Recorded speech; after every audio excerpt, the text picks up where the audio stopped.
Welcome back to another episode of Vaporwave MTG. In this episode, we're going to go over the battle version of Chatterfang Squirrel General. If you want to be notified for when the glory version of this deck is going to be published, be sure to go ahead and subscribe to the channel. With that, let's go ahead and get started. So Chatterfang is a 3-mana 3/3 with Forest Walk. And whenever you make a token, you can also make that many 1/1 squirrel creature tokens. You can also pay a black and sacrifice X squirrels to give target creature +X, -X till the end of turn. In the battle version, we're going to be doing a little bit less of the Planswalker shenanigans. Not to say that you couldn't do a battle version with more Planswalkers. I just wanted to focus a little bit more on the Aristocrat style of build. Starting with the Planswalkers, we've got Liliana Squirrel General. And the passive ability on this Planeswalker does really great with our commander, since whenever a creature you control dies, you get to draw a card. It's also got a really nasty ultimate with that -9, where you can force each opponent to sacrifice every permanent they control, except for one of each type.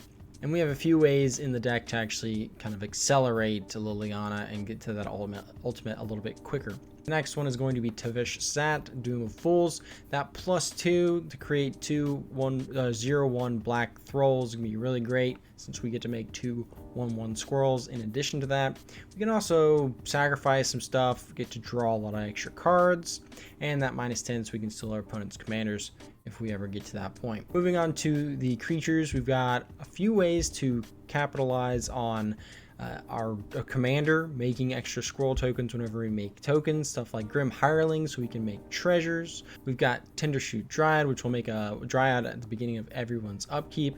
Tireless Provisioner and Tireless Tracker are going to be really sweet in this deck, since we did include a little bit of a land package, so we will be able to hit those land drops, get the extra tokens, and get a lot of value. And then we've got this Ruthless Knave and the Ruthless Technomancer, which can also make treasures.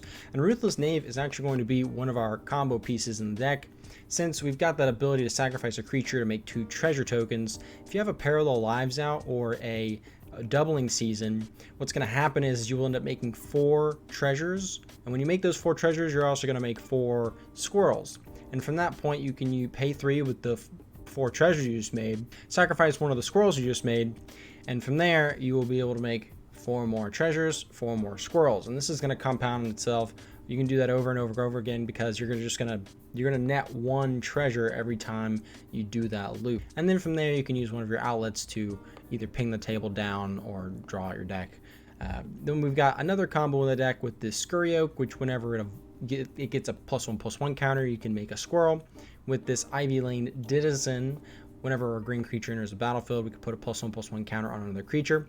And then from there, you can put the counter on the Scurry Oak whenever the green creature enters, and then you'll make the squirrel, trigger the Ivy Lane Denizen, put another counter on your Scurry Oak, make another squirrel, and you'll end up with infinite squirrels. A few of the outlets in the deck that we can use to ping the table down or just get some incremental value, stuff like the Blood Artist, the Nadir's Nightblade, we've got the Zulport Cutthroat, and another card I want to point out is this Bramble Sovereign, which can make token copies of any creature that enters the battlefield. Could have some really fun shenanigans with doubling up on your Blood Artist, or maybe doubling up on a Grim Hireling or a Ruthless Technomancer. And then we've got a few top-end creatures like Beledros Witherbloom, which can let us untap our lands, get a ton of value that way, and a Old Gnawbone, which will end up making a ton of treasures and a ton of squirrels, and that's just going to get out of hand really quickly in this deck. You're probably looking at these creatures and you're asking yourself, hey Jacob, where is the Pitiless Plunderer? And it's actually in the sideboard here. And since we're in this battle kind of area, like the middle ground in terms of the power level spectrum, we've already got a few combos in the deck, and Pitiless Plunderer just is a super easy A+B combo with the commander that immediately generates infinite squirrels and infinite treasures. We're definitely going to include it in the glory version of the deck and the CDH version. And even though it is like an A+B that doesn't like immediately in the game, we have so many different outlets in the deck that this A+B combo is extremely efficient. So, I mean, if your playgroup is cool with it, then go for it. But in terms of like this battle kind of tier, this area, I wanted to take it chill kind of step back a little bit and look at the deck from a more holistic approach and not just throw in the A plus B kind of combo.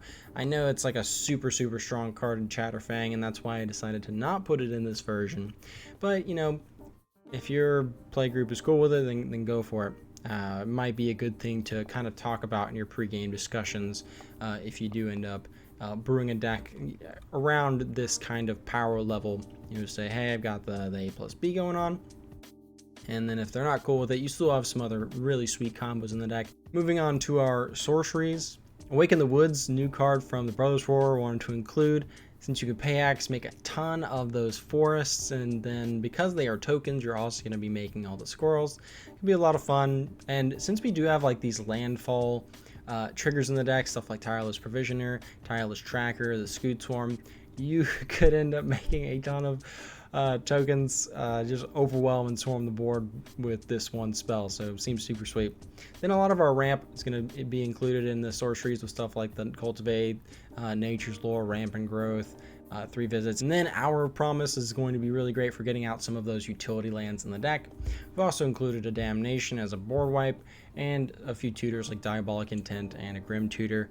Moving over to our instants, pretty straightforward here.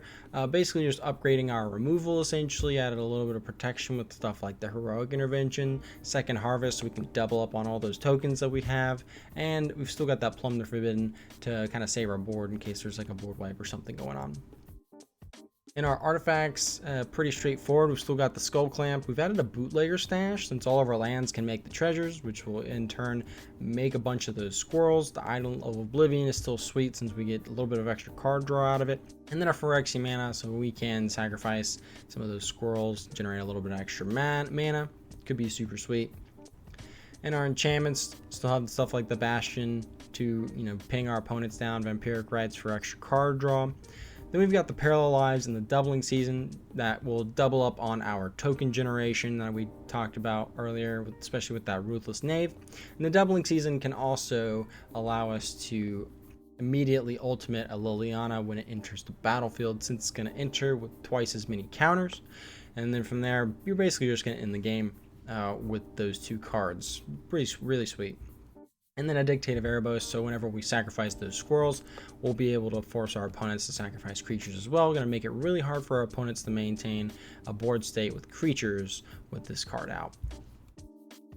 And moving on to our lands, 2-color deck, really easy to make sure, you know, most of our lands are entering the battlefield untapped most of the time.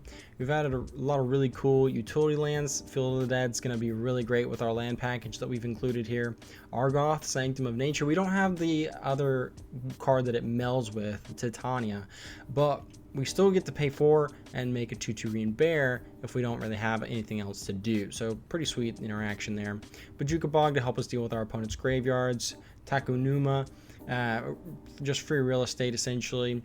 Plaza of Heroes, so we can protect our Chatterfang a little bit easier. And then we've also added the Cabal Coffers plus Urborg combos, so we can make a ton of black mana if we really need to, and we can also just tutor out for both of them with an Hour Promise, depending on the board state and what we need in terms of mana. That's going to be all for the battle version of Chatterfang, and thanks for watching.